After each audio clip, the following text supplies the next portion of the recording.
पिताजी की ऐसी आर्थिक परिस्थिति नहीं थी कि वो किताबों का पैसा वहन कर सके, क्योंकि मैं साइंस की स्टूडेंट थी और 500-600 रुपये की किताबें काफ़ी गरीब परिस्थिति थी।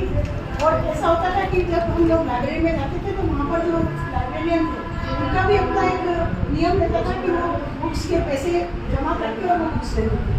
क्योंकि मैं वो किताबें पढ़ चुकी थी और उन्हीं किताबों से मैंने सहायता ली, क्योंकि मेरे पास अपने पैसे तो नहीं थे, किताबें खरीदी। तो लाइब्रेरी की किताबें बार बार इशू करवा के उन किताबों से मैं मदद लेती थी।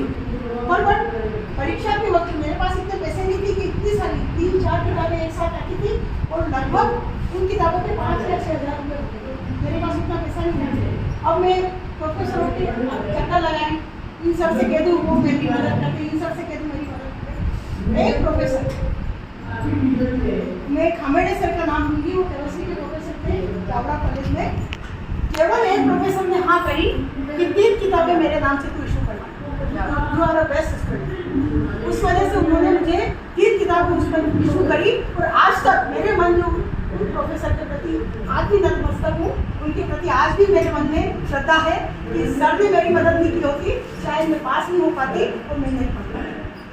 अच्छा मैडम से एक प्रश्न और पूछना चाह रही, जब सर ने आपकी मदद की और उसे आप भुला नहीं पा रहे, तो अब अगर आपके सामने कोई ऐसे पल आते हैं जहाँ पर मदद चाहिए किसी को, तो क्या आपका मन थोड़ी देर के लिए रुक जाएगा कि रुको यार ये पीछे जो आ रहा है वो इसकी मदद कर देगा, मैं बात में जाऊँ?